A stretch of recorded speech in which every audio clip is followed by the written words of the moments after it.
Hey guys, my name is Bando. This is Brexit Bando. It's been a little while since I made a video. I'm sorry for the radio silence. Obviously, for those of you in the know, you know I'd had a rather large life moment going on recently, and frankly, it all just kind of got away from me. So we've had a couple of updates on the old Horus Hearsay website, and I'm sure many of you know my feelings on this. So rather than just to, old man shouts at clouds about the about what these are and my thoughts, I'd actually I'd like to talk about instead kind of my hopes and dreams of liberty-loving people. Um, generally my kind of hopes for third edition, what I'd like to see in the edition, and I'm just going to spitball. Like literally, I've got no plan. I've got no script here. Um, I'm also absolutely full of fizzy water, so I'm probably going to burp a lot. I apologise. So, for me, things that I'm interested in is I really don't like the reactions. I think they're a bit too overpowered. Um, any major rules like that, I think need limiting. So, limiting them to once a turn, once a phase, whatever. Not letting heavy weapons return fire or penalising them. Not allowing them to use augury scanners when they do things, not allowing full ballistic shots return fire, that sort of thing. Some sort of balance there, I think, is really important. And general balance changes. Now, these are things that should be done through an errata or an FAQ, in my opinion, not a whole new edition. These are things like the tweaking of Contemptor Dreadnoughts. Now, I love Contemptor Dreadnoughts. I love all Dreadnoughts. But Contemptor Dreadnoughts are one of my absolute... They are what got me into the Heresy, or back into the Heresy around 8th edition 40k. I saw them and I was like, I must have them. And I don't want them to be GW'd to a point where they're unusable. And that's kind of what happened. That's what happened with artillery in the last edition. We had artillery got a double nerf and it became just pointless to use. So I think it just needs a tweak, it needs something. So just a general kind of dot the I's, cross the T's and a rework of the books. There are rules in the books, for example, which don't appear in the book they're mentioned. So you'll have a unit with a specific rule, which actually you need to then go buy a whole nother book to use. I think it's one of the Alpha Legion rules. Isn't actually in the Alpha Legion book, it's in the Loyalist book. There's a rule in the Loyalist book that isn't mentioned until I think the Mechanicum book, which is a bit silly. And that's the sort of thing a decent editor needs to catch. So an update to the rule books. I liked the simple Liber Hereticus, Liber Astartes, Mechanicum, that sort of thing. I like the books being like all the legions. I like that. I like that I don't have to carry around 18 books, sort of thing. The less books you have to carry for a game, the better. I don't, as someone who has nearly every single legion, the only legions I currently do not have armies in progress for is World Eaters, Death Guard, and I think that's it. I really think that's it. I think everything else has at least got a test model done. So I do not want to be forced to effectively go and buy 18 army books over the course of the next 3 years. And that's another issue. For me, all the army lists need to be available day one. I have no problem that if in 6 months you want to release a new unit that's not in that army list, that's fine. Just give us the rules and say, hey, this goes into this army list. We've done that before. We did that for years. That's fine. Big issues I have is there's certain units that simply are not getting love. And you don't see them around, you don't see them in people's armies because, frankly, the Forge World kits, the cost of these units is astronomically high for their value in game. For example, the Aquila Lander, not the Aquila Lander, sorry, the I can't even remember what it's called. Arvus Lighter. The Aquila Lander hasn't had a model for sale in years. Bring back the Aquila Lander. That was a great little kit. Yeah, so things like the Arvis Lighter was one of the most points dense versus money kits out there. Like, it was no reason to buy that because it was just like 30 points for a 70 quid model. It was insane. Rapiers, which is what's on screen at the moment, is another one. Luckily, this looks like we're getting rapiers moving to plastic, which is good because we'll see more of them, and that's what we want. We want more variety. And talking about variety, I think variety needs to hit a certain couple of slots. Like, there are a lot of competition for elite slots and heavy support, and then things like fast attack are just filled with kind of junk. So, like, plastic outriders would be great. That's something we really need, especially for, you know, groups like the Dark Angels or the White Scars. So I'd like to see a focus on more plastic kits, and I've got no problem with vehicle plastic kits. You know, super heavies are coming. So yeah, plastic super heavies is absolutely fine, but don't just draw it out. And that's another issue. It's like upgrade sprues or upgrade kits. For example, if we get Mark II Legion upgrades, we don't need to draw out the heads and shoulder pads over 18 months or 18 weeks. Do it in 9. Pair them up. You know, Iron Hands with Emperor's Children, Ultramarines and Word Bearers, that sort of thing. Give us the classic pairings and do it in 9 weeks. Hell, do it in 4s and do it even quicker. But drawing it out over sort of 18 or 36 weeks, it's just we're gonna have one heresy release a month. That doesn't really, that's not a win if that release is a very limited set of shoulder pads or heads for a specific faction. You know, the brag of one heresy release a month works when it's something that can be used by everyone's list. You know, so, hey, plastic breaches, hey, plastic recons, hey, plastic outriders. That would be a brag. That would be something that the community would actually probably hold their hands up and go, yeah, this is actually a pretty good release schedule. Well, metal boxes we've got here. I would like to see a re-release of the Mark IV Castaferum Dreadnought. Forge World did a wonderful retro update to the Mark IV, to the Castaferum Dreadnought, and they gave us the Mark IV and the Mark IV Venerable Dreadnought, and they are some of my favourite models. They were also some of my first ever Forge World models, and I think bringing that into plastic, giving it some love, bring back the old dual Volkite culverins, would endear a lot of older players who, you know, lament the loss of the classic box Dreadnought. And then, you know, give us back the Mark V, the classic 40k one as well.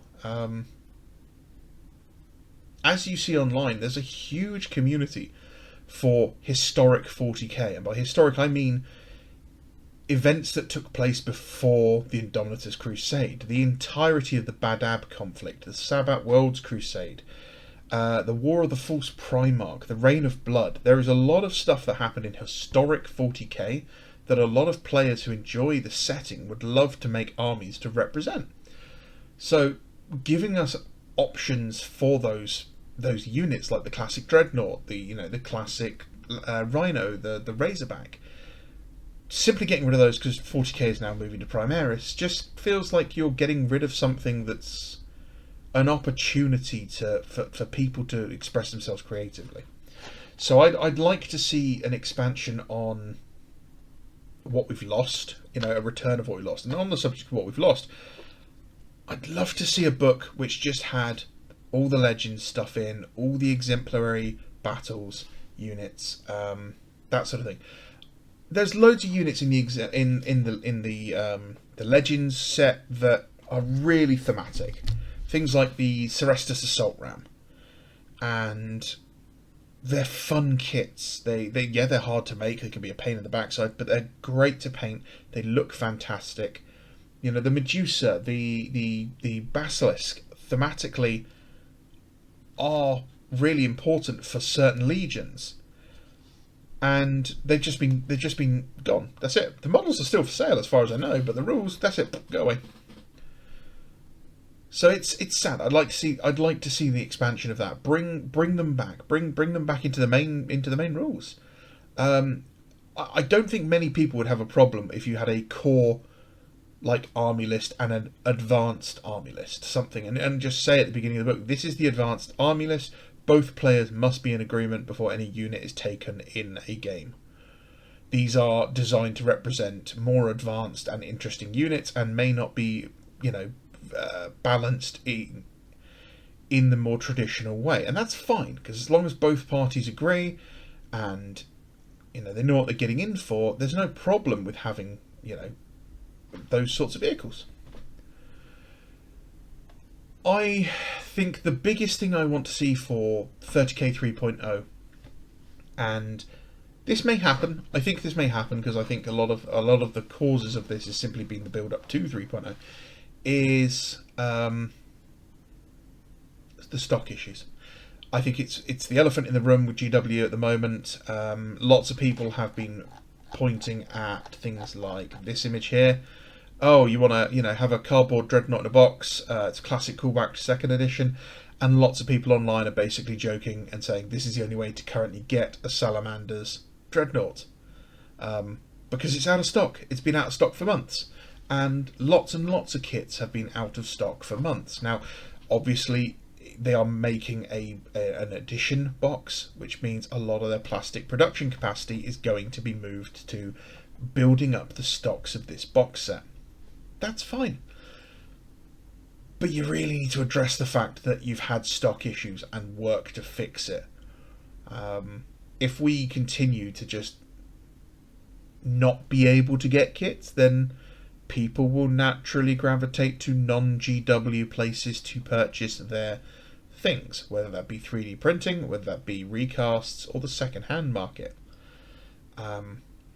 If you want your sales to continue, you must provide a product for people to buy.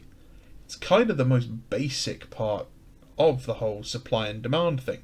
It's also kind of the reason why GW can get away with such egregious price rises constantly, because everything is sold out, so they know people will keep buying it. Now, there might be an artificial scarcity in play, they might be limiting construction to price things up. That's a conspiracy, we don't know. But it's exactly what I would do if I was that sort of person. It's a good thing I'm not. I'm happy to see things like the accelerator quad autocannon turret. I like stuff like that, that's fine. I think it looks thematic and I've got no problem with it. So things like tarantulas, like little known units getting boosted, brought into the limelight, I'm happy for that, I really am. I've got no problem with that at all.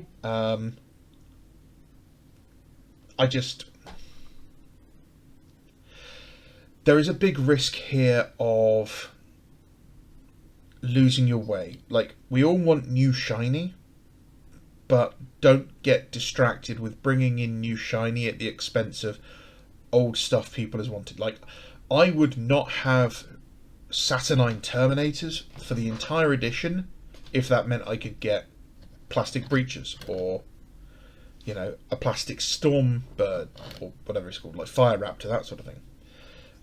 If you keep creating new units and ignoring the fact that people are asking for Recon Marines, breaches, which are the two most common, like it's breaches, recons, and outriders are the ones I see the most, and those are pretty easy because like a breaches upgrade sprue is arms, guns, heads, some special weapons. It's really not a huge kit. It's because you can't use the existing guns because you've got the way the hands are. So you need the arms that position the bolters in the right place. You'd need to be able to. You'd probably need to do the Volkites. I think they need to have enough Volkites for the entire squad.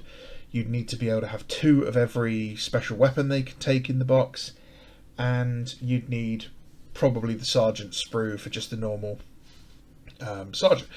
You'd probably just do a new, a Power Fist or whatever, and that's it. You'd want helmets with the extra armour on them, and a load of things like breaching charges, melter bombs, that sort of thing. That's no bigger than like the Command Squad upgrade sprue, and then you bundle it with the Mark III kit. And there you go, you've got your Mark 10 Mark III with 10 shields, 10 bolter arms, and then 2 of each special weapon. It's not a huge kit. It's really not a huge kit. Would win a lot of goodwill with the community.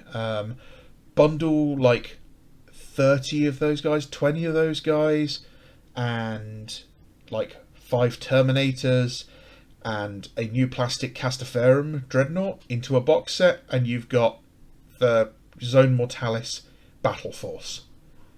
Do the Zone Mortalis Battle Force and release a Zone Mortalis book. I love the idea of Zone Mortalis. I cannot stand the current rules. The current rules are silly. You should be able to write an army list and know that your army list is coming on all at the same time, and you will get all of your army list onto the field before the end of the game.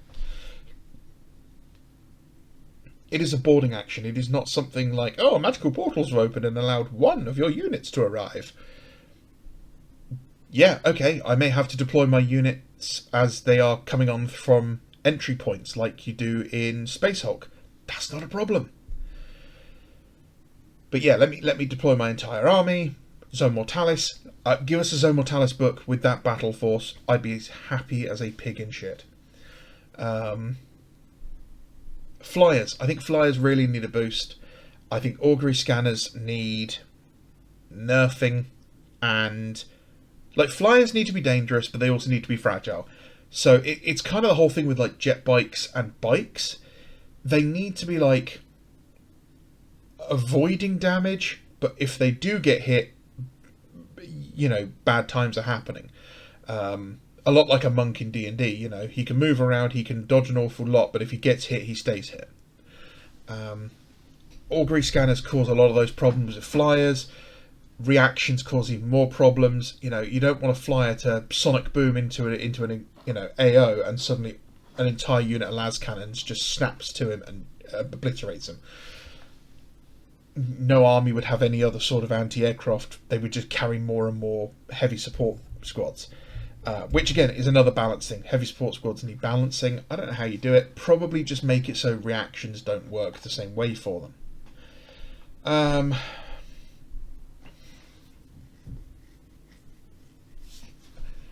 I think the Legion upgrades, the Legion special units need to work, or need to be redone soon. If you look at things like Palatine Blades or Templar Brethren or any of those other units next to modern plastics, they are tiny. Like Palatine Blades in their Mark IV armor, lovely sculpted models. They're so small they almost look like you could climb inside the modern Mark III armor wearing their Mark IV armor. Which is not good. It's not good, especially for the price of 5 models. Yeah, so an update to those as soon as possible, even if it is just an upgrade set. Like, I have no problem with going, here is a sprue which lets you upgrade 5 Mark VI Marines into Palatine Blades. Heads, arms, swords, shoulder pads. That's it, that's fine. I'm 100% okay with that sort of kit, and I think that would be the best way of doing things. I'm sure some people will disagree and want fully dedicated kits, and they'd want all the gribblies and the details, but honestly it's a trade-off between getting them, not getting them, or having them in resin still. I'd rather have the slightly simpler upgrade set and just let me bling them out. Give us loads of little options like loincloths and fetishes to hang off like necklaces, that sort of thing. Swords, shoulder pads, but a lot of them have all got the same layout as well. The same legs are replaceable on these models. Give us replaceable legs, bionics, that sort of thing. I'm sure you guys understand what I'm going on about here. And lastly, I think probably the most important thing I'm really looking forward to in this edition, something I think is really important, is a bit more respect. I don't need community articles of some guy slapping contrast paint and going, here, this guy painted all 18 legions.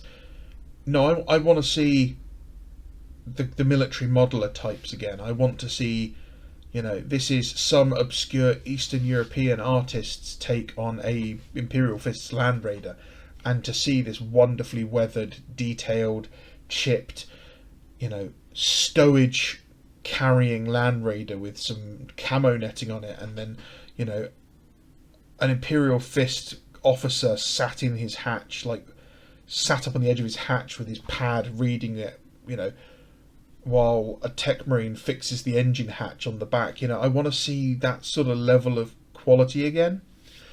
And I get it's a game, I get it's for everyone, but I honestly think pushing the boat out like that fires people's creative juices more than going, hey, your mediocre efforts are perfectly valid. Yeah, they are. We've already established that, okay? No one is bullying people for painting badly. Just show off the best. Show off the best. Let us post our stuff that, you know, we're struggling with, or maybe we're not the best at. And I'll admit, I'm not the best at painting everything. You know, let me post my stuff and go, hi guys, this is what I'm doing at the moment. What's your creative, you know, and constructive criticism? But in the rule books, in the community articles, I want to see the best. I want to see models that blow my mind. I want to see models that make people go, whoa, is that you know, is that a model? Is that painted, or is that like a 3D model? I want people to just see that as a goal, not just like the bare minimum. And I don't want to see the prices go up anymore. It's like, seriously, I'm done with price rises. So yeah, that's it, guys. That's my thoughts on Heresy 3.0. We should have the reveal stream this Friday. I'm still not entirely sure if I'm going to stream or anything. I doubt I will. There are bigger streamers who will be covering it. But more importantly, I have hit 2,500 subscribers. And as promised, I said I would do a giveaway. So if you have made it this far into the video, I would like you to post a comment, and I'd like you to write the word fist. Yeah, I'm insisting on a fisting, boys. Write a comment fist in this video, and make sure you have subscribed to the channel. And it needs to be the public subscription thing, so I can see you're subscribed. And you need to make sure you are a member of Discord. If you're not already in the Discord, too late. I'm not inviting any more people in. Uh-oh, SpaghettiOs. You've had more than enough chances, and unfortunately we've had some problem with a couple of people recently, so I've had to sort of stop inviting people in, because it's only temporary, but we just had to put a bit of a kibosh on it to begin with. Make sure you are subscribed, like the video, comment on the video. Unfortunately, my list of everyone from the other videos who'd already entered was on a hard drive that became corrupted, so I have lost that, so I do apologise. But if you comment on this, and you are in Discord, because that's where I'll be tagging you, I will make a draw at the end of the week, and I will be sending you one of my models from my pile of shame. I've got a couple ready. I will let you pick it. You just have to pay for the postage, because you might be anywhere around the world. And hey, if you're willing to pay for it, I'll ship it anywhere. The last one we had went over to the States. I think I've sent 2 to the States and 1 to Germany. No, Austria. I do apologise. Always getting those 2 mixed up for some reason. Alright guys, that's enough. So remember, comment fist, like the video, make sure you're publicly subscribed and in Discord, and I'll see you soon. Thank you very much. Have a great day. Bye bye.